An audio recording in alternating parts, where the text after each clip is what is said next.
اشہد ان لا الہ الا اللہ وحدہ لا شریک لہ واشہد ان محمدا عبدہ ورسولہ اللہم صلی علی سیدنا وسندنا ومولانا محمد وعلی آل سیدنا وسندنا ومولانا محمد وبارک وسلم۔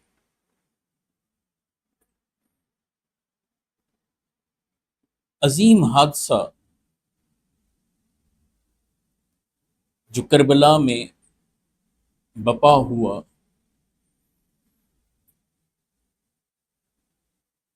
سانحہ کربلا، جس میں امام حسین علیہ الصلاۃ والسلام اور ان کے رفقاء کار نے جام شہادت نوش فرمایا۔ اس عظیم سانحے کے بعد کیا کچھ ہوا؟ سب سے اہم ترین نقطہ یہ ہے کہ واقعہ کربلا کے بعد دو طرح کے لوگ، دو طرح کے طبقات، دو طرح کے گروہ رہ جاتے ہیں۔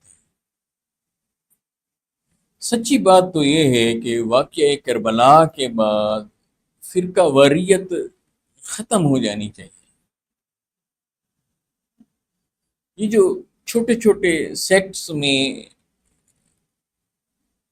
مسلمان اپنے آپ کو مومن کہلوانے والے، اپنے آپ کو مسلمان کہلوانے والے بٹے ہوئے ہیں، اصلاً یہ سلسلہ رک جانا چاہیے۔ کیوں؟ اس لیے کہ واقعہ کربلا کے بعد دو طبقے بچتے ہیں، ایک حسینی، دوسرا یزیدی، ایک حق والے، دوسرا باطل والے۔ ایک طرف اسلام کو چاہنے والے، دوسری طرف اسلام کی مخالفت کرنے والے، دنیا کو چاہنے والے۔ واقعہ کربلا کا جو پہلا ایک عالمگیر نتیجہ سامنے آتا ہے، تو میں تو صرف یہ نہیں کہوں گا اور یہاں تک محدود نہیں رہوں گا، بات یہ دل و روح کے اندر اترتی ہے کہ انسانی طبقات دو طرح کے رہ گئے واقعہ کربلا کے بعد، یا یزیدی یا حسینی۔ ایک طرف حسینی فکر ہے جو حریت کی فکر ہے، ایک طرف حسینی فکر ہے جو آزادی کی فکر ہے، ایک طرف حسینی فکر ہے جو جبر سے ٹکراتی ہے، ایک طرف حسینی فکر ہے جو ظلم سے ٹکراتی ہے، ایک طرف حسینی فکر ہے جو خوف کے بتوں کو پاش پاش کر دیتی ہے، دوسری طرف یزیدی فکر ہے جو اقتدار کو چاہتی ہے، جو لالچ پسند کرتی ہے، جو اپنی کرسی کو بچانے کی فکر کرتی ہے، جو حق کے سامنے دیوار بن کے کھڑی ہو جاتی ہے، جو اسلامی شاعر کو پامال کرے، یہ یزیدی فکر ہے، جو حق کو دبانے کی کوشش کرے، یہ یزیدی فکر ہے، جو ظلم کو بڑھاوا دے، ظلم کرے اور ظلم کو بڑھاوا دے، یہ یزیدی فکر ہے، جو محض دنیا کو چاہے، یہ یزیدی فکر ہے۔ امام حسین علیہ الصلوۃ والسلام اور ان کے ساتھی میدان کربلا میں شہید ہو جاتے ہیں۔ یہ ایسا خون آشام واقعہ ہے، ایسا غیر معمولی واقعہ ہے تاریخ انسانی کا، کہ پیغمبر خاتم محمد رسول اللہ صلی اللہ علیہ وآلہ وسلم کے خاندان کو اجاڑ کر رکھ دیا گیا۔ امام حسین علیہ الصلوۃ والسلام غیر معمولی پرسنالٹی ہیں انسانی تاریخ کی، نہ پیغمبر ہیں، نہ رسول ہیں، نہ نبی ہیں، مگر آپ دیکھیں کہ سید عالم صلی اللہ علیہ وآلہ وسلم نے انہیں جنتی جوانوں کا سردار قرار دیا ہے، اور اب وہ آقا علیہ الصلوۃ والسلام کے وصال کے بعد میدان کربلا میں حریت کا درس دے کر علائے کلمت الحق کو بلند کر کے امر بالمعروف و نہی عن المنکر کے لیے قیام کر کے انسانیت کو ایک پیغام دے رہے ہیں۔ کیا؟ انسان کو بیدار تو ہو لینے دو، انسان کو بیدار تو ہو لینے دو، ہر قوم پکارے گی ہمارے ہیں حسین۔ شہادتیں ہو گئیں، امام علی مقام علیہ الصلوۃ والسلام کو شہید کر دیا گیا، آپ کے اعزہ اور اقربا کو شہید کر دیا گیا۔ مردوں میں سے حضرت امام حسن علیہ الصلوۃ والسلام کے صاحبزادے حسن مسنا رضی اللہ تعالیٰ عنہ، وہ زخموں سے چور ہیں، اور یزیدی سپاہ یہ سمجھ کر کے یہ بھی شہید ہو گئے، انہیں چھوڑ گئے، اور بعد میں دیکھا تو وہ زخموں سے چور ہیں مگر حیات ہیں۔ اور ادھر امام زین العابدین امام حسین علیہ الصلوۃ والسلام کے صاحبزادے علی زین العابدین اور سید الساجدین کے نام سے جو معروف، وہ شدید بیمار تھے، شدید علیل تھے، اس وجہ سے یہ بھی حیات ہیں۔ اور معروف روایات کے مطابق اس وقت علی بن حسین زین العابدین علیہ الصلوۃ والسلام کی عمر مبارک اس وقت 14 سال تھی۔ دراصل اللہ سبحانہ و تعالیٰ کا نظام چل رہا ہے۔ اِنَّا أَعْطَيْنَاكَ الْكَوْثَرَ کی تفسیر سامنے آ رہی ہے کہ سید عالم صلی اللہ علیہ وآلہ وسلم کی اولاد اطہار کو کیونکہ قیامت تک اللہ سبحانہ و تعالیٰ نے رکھنا تھا، تو سیدہ کائنات فاطمہ الزہرا کے یہ دونوں شہزادے حسن اور حسین، تو حسنی سادات، یہ حسن المثنی سے، کیونکہ امام حسن علیہ السلام کے صاحبزادے کا نام بھی حسن، اور حسن کے والد کا دو حسن، اس لیے حسن مثنی کے نام سے معروف ہوئے۔ اور ادھر امام حسین علیہ الصلوۃ والسلام کے شہزادے، ان کا نام علی، جو کہ زین العابدین کے نام سے معروف ہوئے، وہ بیمار ہونے کی وجہ سے محفوظ ہوئے۔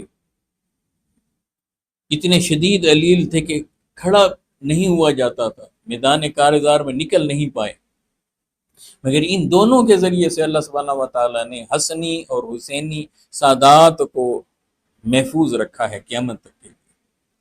اب یہ ذرا نظام قدرت کو بھی دیکھیں، اللہ سبحانہ و تعالیٰ کے اس نظام کو بھی دیکھیں کیسے حرکت میں آتا ہے۔ اب اس کے بعد یہ لٹا پٹا قافلہ، کیسا قافلہ؟ گلشن رسول صلی اللہ علیہ وآلہ وسلم کے اجڑے ہوئے پھول، مسلے ہوئے پھول، جنہیں یزیدی لشکر نے، ابن زیاد نے، عمر بن سعد نے، شمر نے، ایسے ملونوں نے مصطفیٰ علیہ الصلوۃ والسلام کے شہزادوں کو شہید کر دیا۔ گلشن مصطفیٰ علیہ السلام کے شہزادے، گلشن مولا علی کرم اللہ وجہہ کے شہزادے، گلشن حسین کے شہزادے، امام علی مقام علیہ الصلوۃ والسلام نے خلت شہادت پہنی ہے، کس شان سے کہ سر مبارک تن سے جدا کر دیا گیا، سر مبارک کو نیزے پر چڑھا دیا گیا، جو قرآن کی تلاوت کر رہا ہے، اور تن مبارک ریگزار کربلا پر، وہ تن جسے سید عالم صلی اللہ علیہ وآلہ وسلم سونگا کرتے تھے بچپن میں، آقا علیہ الصلوۃ والسلام حسین کو اپنے سینے پر چلایا کرتے تھے، آج ریگزار کربلا میں لہو لہو اور سر تن سے جدا ہیں، عفت مآب، عزت مآب گلشن رسول صلی اللہ علیہ وآلہ وسلم کی صاحبزادیاں اس قافلے کو کربلا سے اب کوفہ لے جایا جا رہا ہے، اور ادھر امام زین العابدین بیمار ہیں، انہیں بھی ساتھ لے جایا جا رہا ہے۔ یہ بدبخت ابن زیاد کا محل ہے،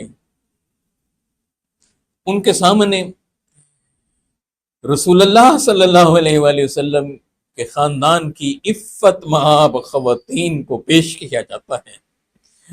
قافلے کے آگے سر حسین ہے، دربار ابن زیاد میں سر حسین کو رکھا جاتا ہے۔ وہ بدبخت لعین امام حسین علیہ السلام کے چہرہ اقدس پر چھڑی مارتا ہے، ان کے ہونٹوں پر چھڑی مارتا ہے۔ وہاں پر صحابی رسول صلی اللہ علیہ وآلہ وسلم زید بن ارقم رضی اللہ تعالیٰ عنہ وہ موجود ہیں، دیگر بھی موجود ہیں، اور وہ پکار اٹھتے ہیں، اے بدبخت یہ کیا کر رہا ہے کہ ان ہونٹوں کو میں نے مصطفیٰ علیہ السلام کو چومتے ہوئے دیکھا ہے۔ اور یاد رکھیں پھر وقت پلٹتا ہے، وقت کا پہیہ گھومتا ہے، زیادہ سال بھی نہیں گزرے تھے، یہ 67 ہجری ہے، پھر ابن زیاد کو قتل کر دیا گیا۔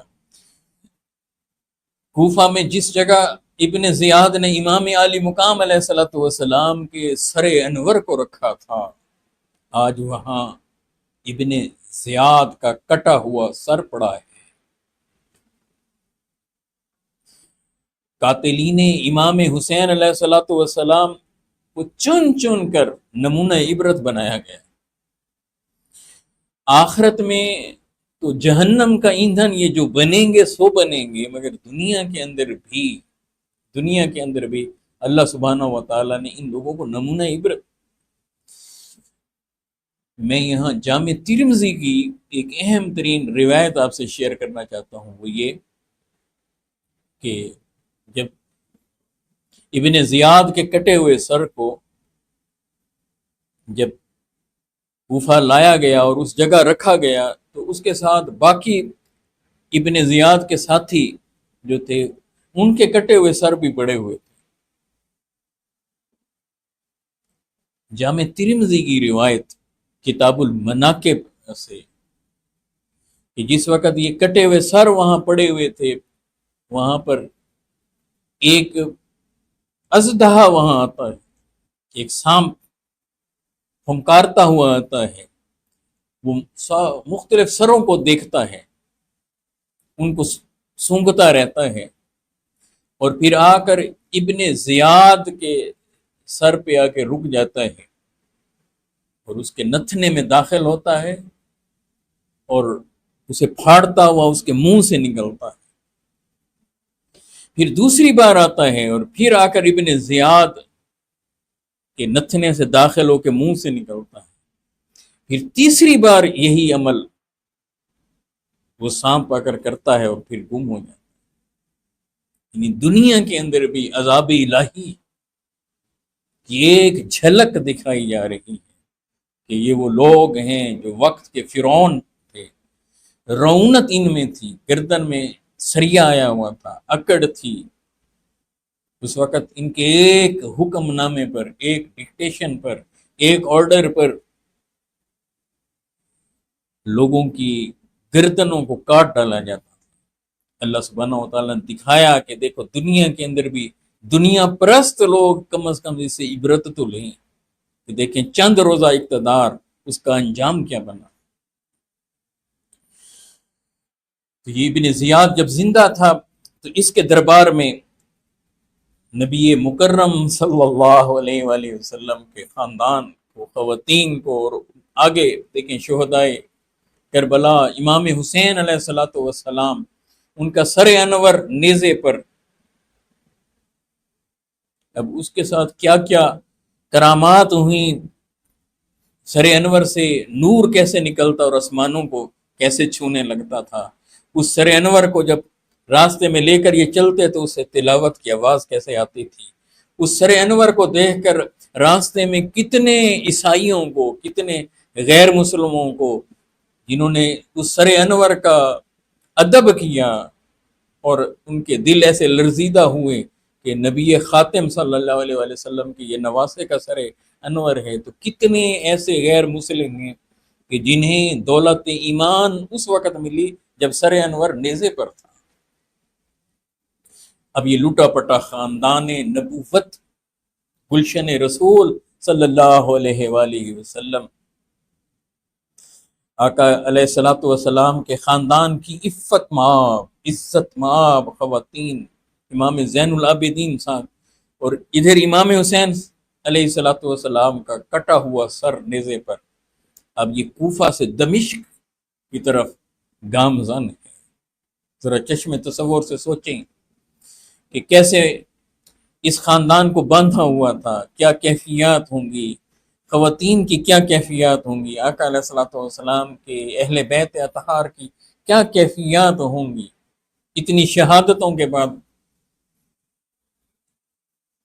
یہ دمشق ہے، یہ دربار یزید ہیں، وہاں بازاروں میں سے گزارا جا رہا ہے خاندان رسول صلی اللہ علیہ وآلہ وسلم کو، اور پھر یزید کے دربار سجا ہوا ہے۔ یزید تخت نشین ہوتا ہے، جب پوچھتا ہے کون ہے تو سیدہ فضہ سلام اللہ علیہ جب ان کا تعارف کراتی ہیں تو اسے ناگوار گزرتا ہے، کہتا ہے کون خاتون ہے؟ کہتی ہے کہ میں سیدہ فاطمہ زہرا سلام اللہ علیہ کی کنیز ہوں، اس خاندان کی کنیز ہوں۔ تو اس نے کہا کہ اسے بولنے کی جرت ہو گئی ہے یہاں پر، گویا بھی اشارہ کرنا چاہتا تھا کہ انہیں شہید کر دیا جائے۔ سیدہ فضہ سلام اللہ علیہ کا تعلق حبشہ سے تھا، اور یزید کے سیکورٹی گارڈ میں سے بعض لوگ حبشہ سے تھے۔ انہوں نے جب دیکھا کہ حبشہ کی خاتون کی طرف یزید ارادہ بد رکھتا ہے، انہیں شہید کرنا چاہتا ہے، تو انہوں نے اپنی تلواروں کو نیام سے نکال لی۔ اس مرحلے پر سیدہ زینب سلام اللہ علیہ پکار اٹھی، روضہ اطہر کی طرف متوجہ ہوتی ہیں، یا رسول اللہ، حبشہ کی ایک بیٹی کے لیے اتنی تلواریں نکل آئیں، حبشہ کی ایک بیٹی کی حفاظت کے لیے، اور ادھر رسول اللہ صلی اللہ علیہ وآلہ وسلم کی بیٹیاں ہیں، ان کی حفاظت کون کرے؟ کئی ترک سے دربار یزید کے کئی پہلوؤں کو بیان کیا گیا، اور ان میں سے خصوصیت کے ساتھ یہ نکتہ بڑا دلچسپ ہے کہ یزید کے حوالے سے مختلف اینگل تاریخ کی کتابوں میں بیان ہوئے، اور اس میں جو کچھ کلمات ایسے جو خاندان نبوت کے ساتھ اس کے نقل کیے گئے ہیں، ان کا درجہ مگر مچھ کے آنسوؤں سے زیادہ نہیں ہے، کیونکہ سیدہ زینب سلام اللہ علیہ کا خطبہ دربار یزید میں زلزلہ بپا کر دینے کے لیے کافی ہے۔ امت مصطفیٰ صلی اللہ علیہ وآلہ وسلم کی خواتین کے لیے ازواج مطہرات رول ماڈل ہیں، بنات رسول صلی اللہ علیہ وآلہ وسلم رول ماڈل ہیں، بالخصوص سیدہ فاطمہ زہرا سلام اللہ علیہ کی پرسنالٹی مسلم خواتین کے لیے قیامت تک آئیڈیل اور رول ماڈل کی حیثیت رکھتی ہے۔ اور اس کے آگے اگر آپ دیکھیں تو خصوصیت کے ساتھ سیدہ زینب سلام اللہ علیہ کا جو رول ہے کربلا میں، اور وہاں سے لے کر کوفہ اور دمشق کے درباروں میں، وہ مسلم خواتین کے لیے انتہائی اہمیت کا حامل ہے۔ حریت کے حوالے سے ظالموں کے سامنے کیسے کھڑا ہونا ہے، ظالموں کو فیس کیسے کرنا ہے، جبر کو فیس کیسے کرنا ہے، خوف کے ماحول کو کیسے فیس کرنا ہے، تو ایک مسلم خاتون کیسی ہوتی ہیں تو اس کی ایک خوبصورت مثال سیدہ زینب سلام اللہ علیہ. اور یہاں امام زین العابدین جو اس وقت 14 برس کے ہیں، انہیں جب خطاب کرنے کا موقع ملا تو دمشق میں جب انہوں نے خطابت کے جوہر دکھائے، اب ان کی عمر مبارک دیکھیں 14 سال، اور جب انہوں نے اپنا تعارف کرایا، امام حسین علیہ السلام کا تعارف کروایا، بتایا کہ گلشن رسول کے ہم شہزادے ہیں، تو یزید سمجھ گیا، یزید کو احساس ہو گیا کہ اگر انہوں نے کچھ دیر اور گفتگو کی تو پانسا پلٹ جائے گا، لوگ میرے خلاف ہو جائیں گے. اس نے مؤذن سے کہا اذان دو. اذان اس نے شروع کر دی. امام زین العابدین علیہ الصلوۃ والسلام سمجھ گئے کہ یہ مجھے بات نہیں کرنے دینا چاہتا، خطاب نہیں کرنے دینا چاہتا. جب مؤذن اللہ اکبر کہتا تو وہ جواب میں کہتے ہیں ہاں ہاں اللہ ہی سب سے بڑا ہے. جب مؤذن کہتا اشہد ان لا الہ الا اللہ تو امام زین العابدین کہتے کہ امام حسین علیہ الصلوۃ والسلام اور ان کے ساتھیوں نے اپنے خون سے اللہ کی کبریائی کی گواہی دی ہے. اپنے خون سے گواہی دی ہے، خون سے. اور جب مؤذن نے کہا اشہد ان محمد رسول اللہ تو امام زین العابدین کہتے ہیں کہ ہاں ہاں میں گواہی دیتا ہوں محمد رسول اللہ، محمد صلی اللہ علیہ وسلم اللہ کے رسول ہیں، گواہی دیتا ہوں. ہاں ہاں یہ محمد مصطفیٰ علیہ السلام ہمارے نانا ہیں، اس یزید کے نہیں. ایک ایک جملے پر جو اذان کا جو جواب دے رہے تھے وہ اپنے اندر ایک پوری معنویت رکھتا تھا.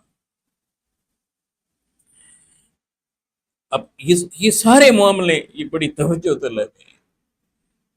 اب ذرا دیکھیں اس خاندان کے ساتھ کیا بیتی ہے. رسول اللہ صلی اللہ علیہ وآلہ وسلم کس تکلیف میں ہوں گے، کس کرب میں ہوں گے جب یہ امام حسین علیہ الصلوۃ والسلام شہید ہو رہے ہوں گے، ان کے رفقاء کار شہید ہو رہے ہوں گے. میرے محبوب مصطفیٰ علیہ الصلوۃ والسلام کی اذیت اس وقت کیسی ہوگی، آقا کی روح پر کیا گزر رہی ہوگی. اور قرآن کہتا ہے وَمَن يُشَاقِقِ اللَّهَ وَرَسُولَهُ، جو اللہ اور اللہ کے رسول کو اذیت دیتے ہیں دنیا اور آخرت دونوں میں ان کے لیے عذاب. یہیں تک معاملہ نہیں رکا. یہ یاد رکھ لیں، یزید کے حوالے سے اس نقطے کو ذہن نشین رکھ لیں کہ یزید کے کم و بیش 3 ساڑھے 3 سال جو ہیں ان 3 سالوں میں 60 ہجری کو آپ دیکھیں یہ اس وقت آتا ہے اینڈ ہو رہا ہے.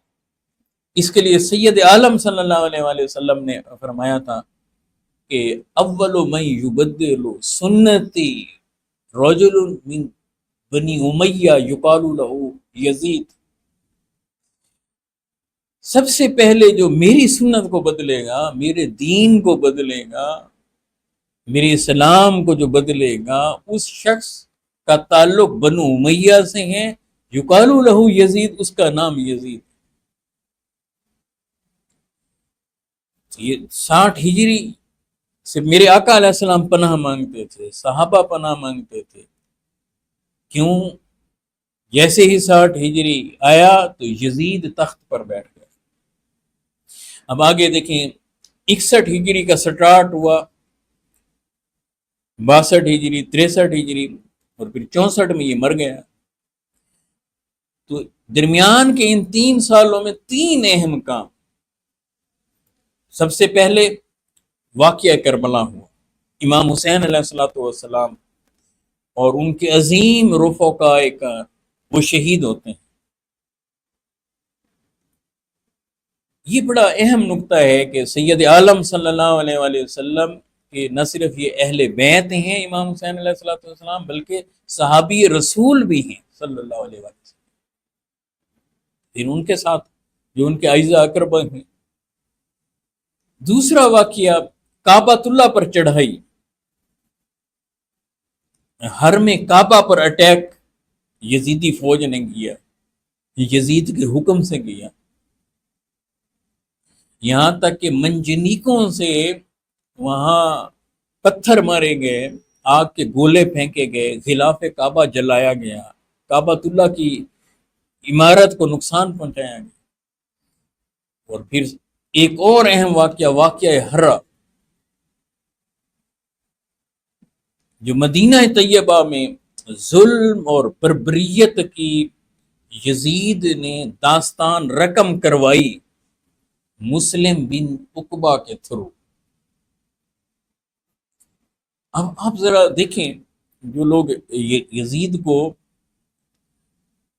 نرمی کے ساتھ اور نرم گوشہ رکھنے والے انداز سے لیتے ہیں، ذرا یزید کے چنیدہ شاہکاروں کے نام تو دیکھیں، مسلم بن عقبہ،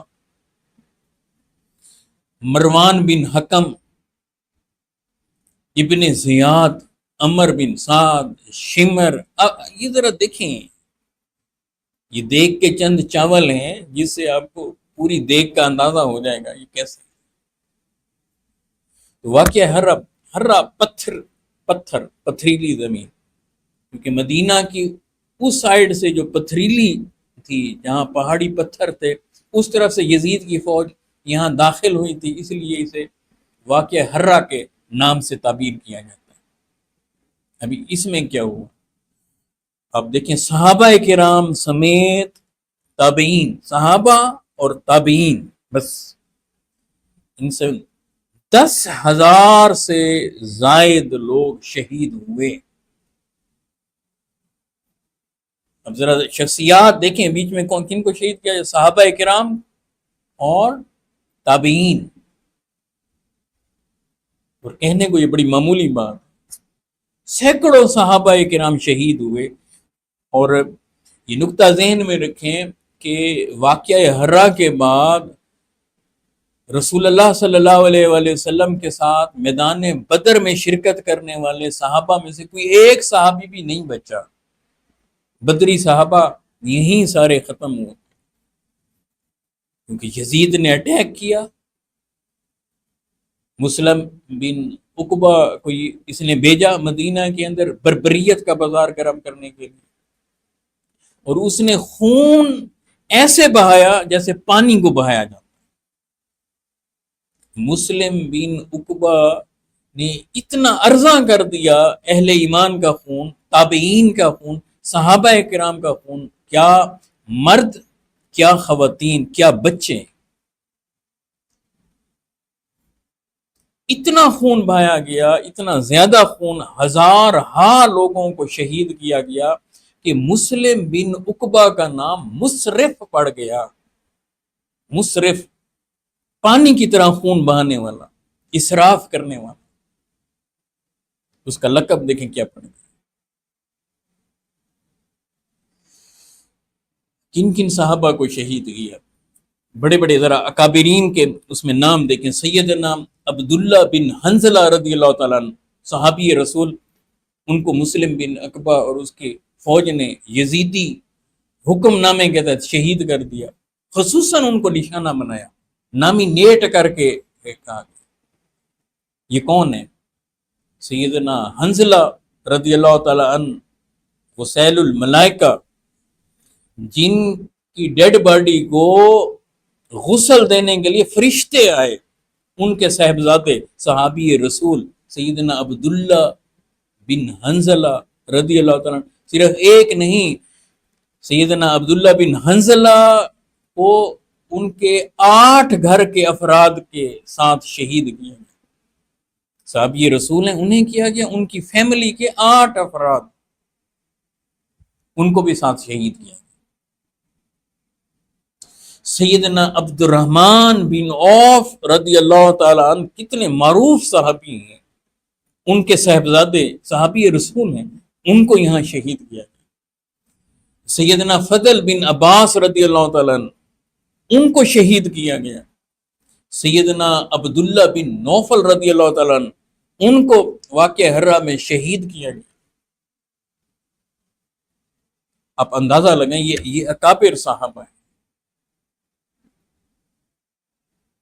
سید عالم صلی اللہ علیہ وآلہ وسلم کی صحبت میں بیٹھنے والے، ان کو شہید کیا جا رہا ہے. سیدنا عبداللہ بن جعفر بن ابی طالب رضی اللہ تعالی عنہ کے صاحبزادے جناب ابو بکر کو شہید کیا گیا. سیدنا عبداللہ بن زمع رضی اللہ تعالی عنہ، ان کو یہاں شہید کیا گیا. تابعین کو تو آپ ذرا سائیڈ پہ رکھ دیں، اکابر صحابہ کرام اور سینکڑوں کی تعداد میں صحابہ کا تذکرہ ملتا ہے اور ان کے ناموں کی فہرست ملتی ہے کہ جن کو وہاں شہید کیا گیا. معاملہ کیا تھا کہ یزید کے لیے بیعت لو، کیونکہ جیسے ہی واقعہ کربلا کا علم مکہ میں ہوا، لوگوں نے بغاوت کر دی، کھڑے ہو گئے یزید کے خلاف. جیسے ہی واقعہ کربلا کا مدینہ کے اندر علم ہوا، امام حسین علیہ الصلوۃ والسلام اور ان کے خاندان کے ساتھ، ان کے رفقا ساتھیوں کے ساتھ کیا مدینہ کے لوگ کھڑے ہو گئے. مروان بن حکم کو محصور کر دیا گیا، وہ ایک چھپ گیا ہے گھر کے اندر. جب یزید کو ان سارے حالات کا علم ہوا تو اس نے اپنا لشکر وہاں بھیجا، سپاہ بھیجی، پوری پلٹون بھیجی، فوج بھیجی اہل مدینہ کو دبانے کے لیے. اس نے کہا سب سے پہلے جا کر میری بیعت لیں. اب ذرا اندازہ کریں، جبرن بیعت لی جا رہی ہے. ان چیزوں کو کیسے اگنور کیا جا سکتا ہے؟ جبرن بیعت لے. اور اگر بیعت کے لیے لوگ آتے، اگر وہ یہ کہہ دیتے کہ ہم قرآن اور سنت پر بیعت کرتے ہیں، بس اتنا جملہ اگر انہوں نے کہا، اس کی گردن کو تن سے جدا کر دیا جاتا تھا. وہ کہتے تھے کہ یزید کی غلامی کی بیعت کرو، اس میں یہ نام نہ لیں. یہاں ایک بڑا دلچسپ واقعہ مسلم بن عقبہ کے سامنے جب اہل مدینہ تھے تو وہ ان کا قتل کرا رہا تھا، تو اس وقت ایک خاتون ان کے پاس آئی، ام یزید بن عبداللہ بن ربیہ. اس نے کہا کہ یہ میرا بیٹا ہے، اسے شہید نہ کرو، اسے چھوڑ دو. اس نے بڑی منتیں کی، بڑے ترلے کیے.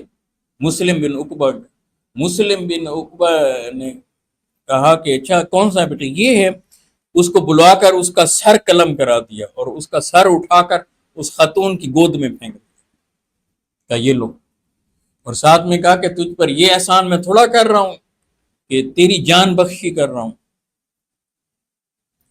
تو ام یزید بن عبداللہ بن ربیہ جب تڑپیں اور یہ ظلم دیکھا تو اس نے قسم کھائی کہ میں زندہ یا مردہ مسلم بن عقبہ کو جلا دوں گی اگر اللہ سبحانہ و تعالیٰ نے مجھے موقع دیا، مجھے یہ طاقت دی.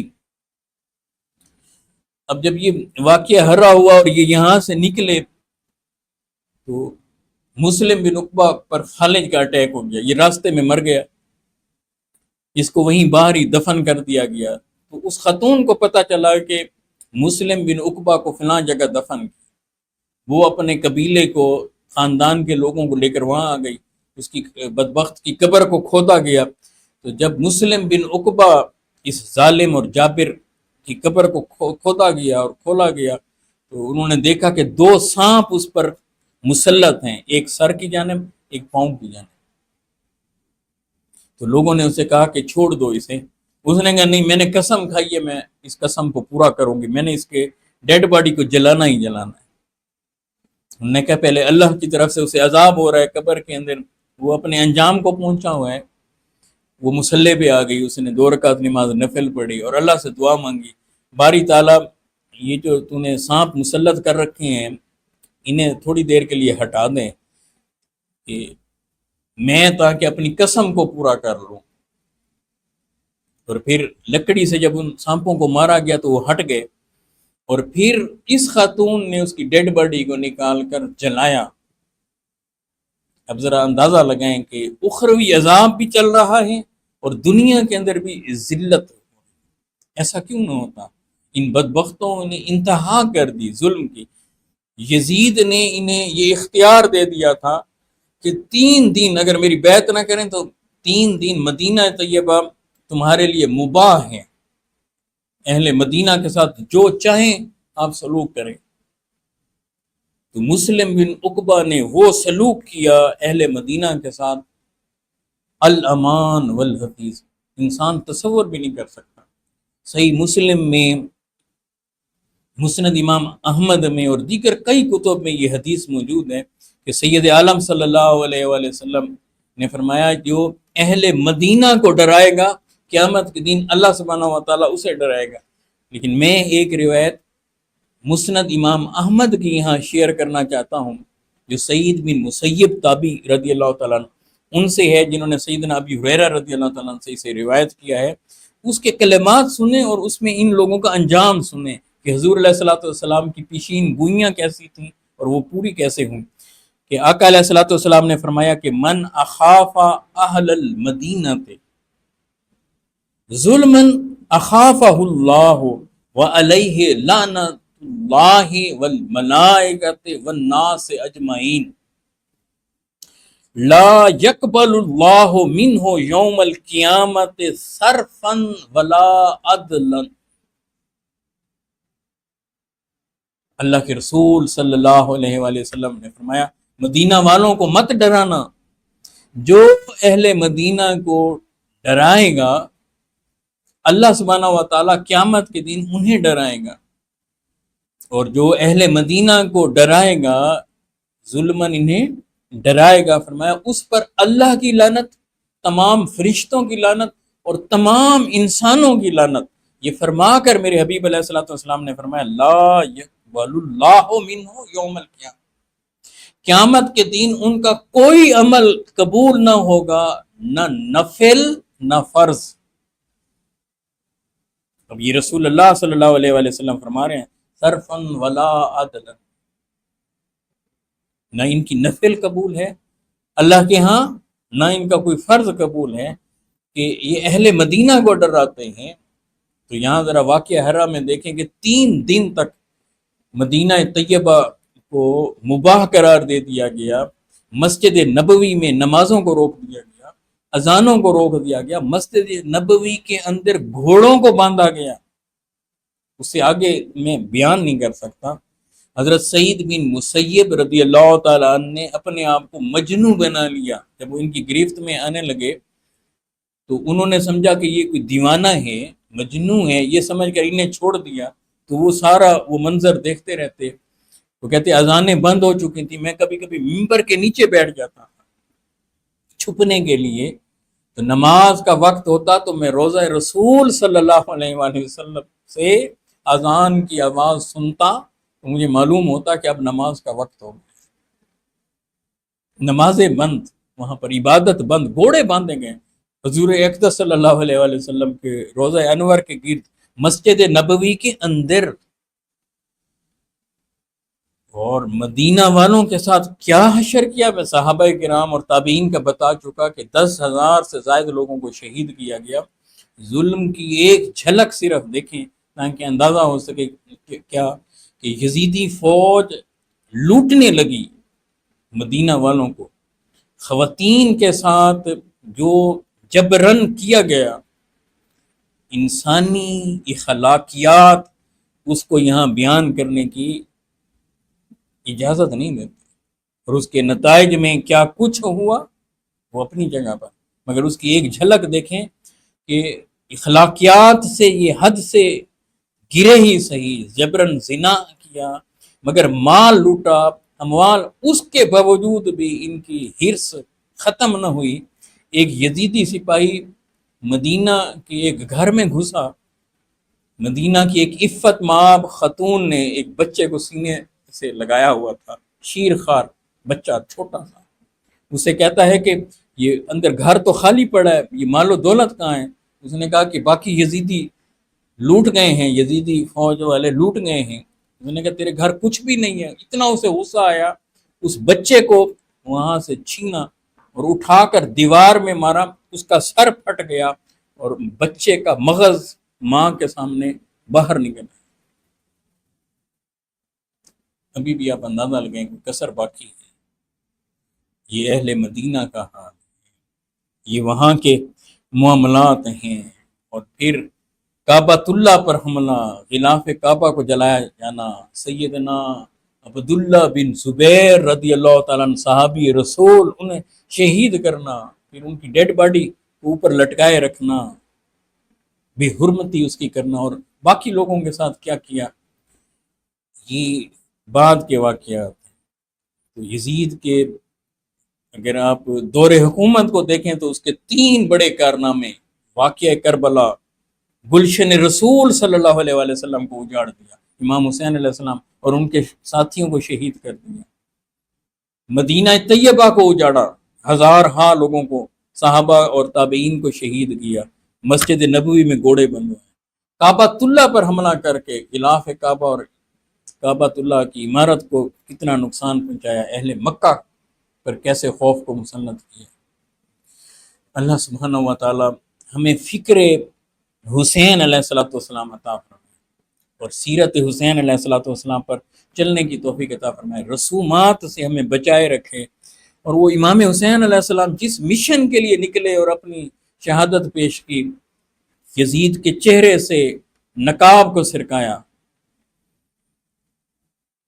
کہ لوگ اس بھول میں نہ رہ جائیں کہ کسی نے داڑھی رکھی ہوئی ہے اور پگڑی پہنی ہوئی ہے۔ یزید کی بڑی خوبصورت پگڑی اور بڑی خوبصورت داڑھی تھی، ابو لہب کی بھی بڑی خوبصورت داڑھی تھی، ابو جہل بھی داڑھی رکھتا تھا۔ یہ دین نہیں، دین وہ ہے جو مصطفیٰ علیہ السلام نے دیا، اللہ سبحانہ و تعالیٰ نے دیا۔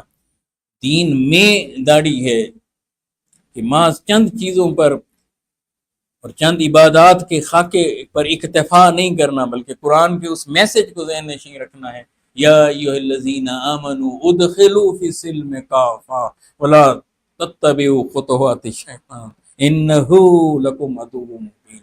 اور اس نقطے کو ذہن نشین رکھنا ہے کہ یہ غلبے کے لیے دین آیا ہے، یہ محض ایک ممبر میں بند ہونے کے لیے نہیں، حجرے میں بند ہونے کے لیے نہیں، مسجد میں بند ہونے کے لیے نہیں، مصلی پر بند ہونے کے لیے نہیں، بلکہ یہ وہ ہے کہ اس کے لیے جانیں دینی پڑتی ہیں، دین کی احیاء کے لیے، حریت کے لیے، آزادی کے لیے باطل سے ٹکرانا پڑتا ہے، وقت کے یزیدوں کے چہروں سے نقاب سرکانی پڑتی ہے، اور اس کے لیے بہت کچھ کرنا پڑتا ہے۔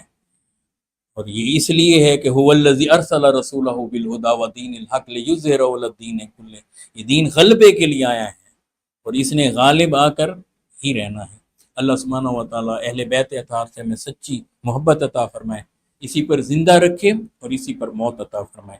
السلام علیکم ورحمۃ اللہ وبرکاتہ۔